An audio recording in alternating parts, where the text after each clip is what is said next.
It's Not Only Left.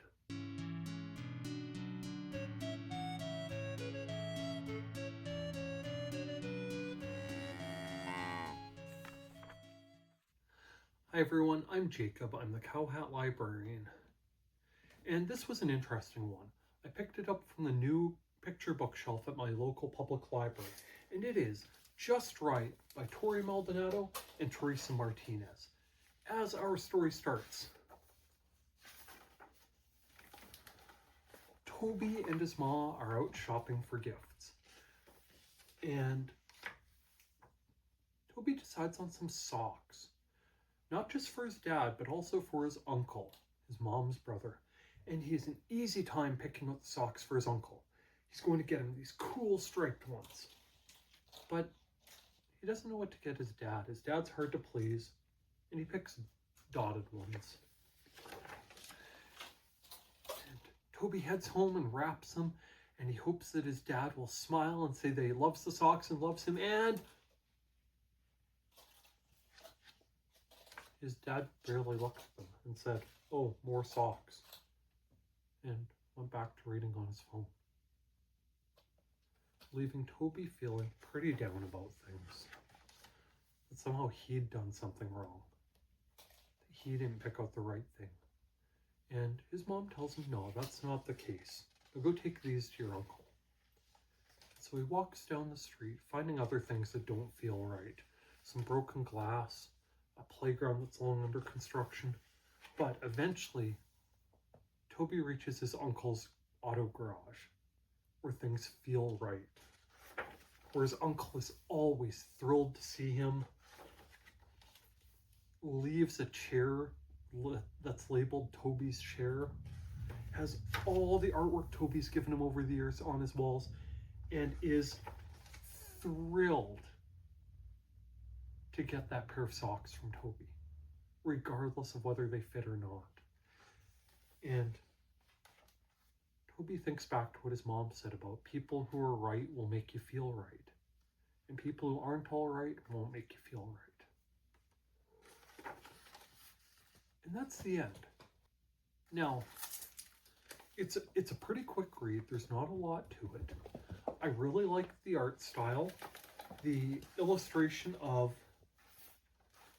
Toby and his uncle in his uncle's office with all of Toby's pictures up there. It's wonderful. You can see that he's gotten to play a role in how these things are taped up because they're taped up over other more important things. You can see the paper crown that's attached to Toby's chair, and that it looks like his uncle's sitting in a lesser chair, so he can reserve the really good one for Toby. So much is shown about the relationship between these two in that illustration, even without the words of the book. And the words are good. Maldonado's got a nice, easy rhythm for stuff. These are shorter sentences, not a lot of complicated words, so it's fairly accessible to newer readers as far as these things go. And I like the dialogue. You in your spot, and I'm in mine. Uncle sits across the desk from me. What's up? I notice things. The rock I found at the beach that I gave him 3 years ago sits real obvious on the desk. I like the conversational tone. It feels very, very real, as though this is a conversation that's happening between this kid and his favorite uncle in the whole world. It's great. So I do have to talk about a deal breaker from my perspective, and your mileage may vary. While I like the overarching message, essentially, don't throw good money after bad when it comes to personal relationships. Don't spend your energy and love on someone who's not returning it. And I think that's a valuable message, and it's a good one for kids and teens and adults and pretty much everyone. While I like the overarching message, don't throw good money after bad when it comes to personal relationships, that you should focus your efforts and love on people who are also making efforts and giving you love in return. I think I'd be happier with the book if it was written about friends in that regard, just because even though it's not portrayed this way in the book, I mean, Toby's dad is a jerk. The fact that he's blowing off his kid to read on his phone and won't even acknowledge the gift he got as something that his son put time and effort into thinking about.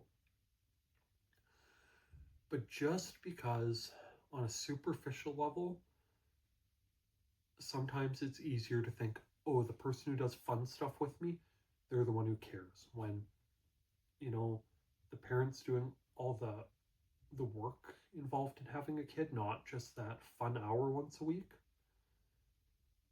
We're doing all that stuff out of love too. Anyway, this is a minor complaint. I don't think it's really going to matter. I think the overarching message is good, but I gotta nitpick something. That's what I'm here for. I liked it. Go borrow it from your public library.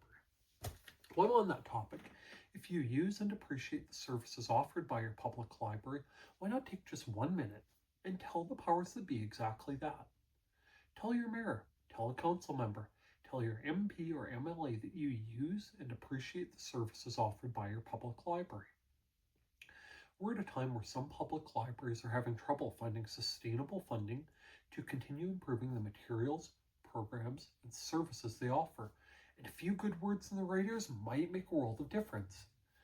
If by some chance you're a library staff member, don't forget, watching my videos counts as professional development time. With that, thank you for listening to me talk about this book for the just right amount of time. By all means, please like, please subscribe, and please check back to see what else I have to talk about from the CowHat Library. Thank you. Bye now.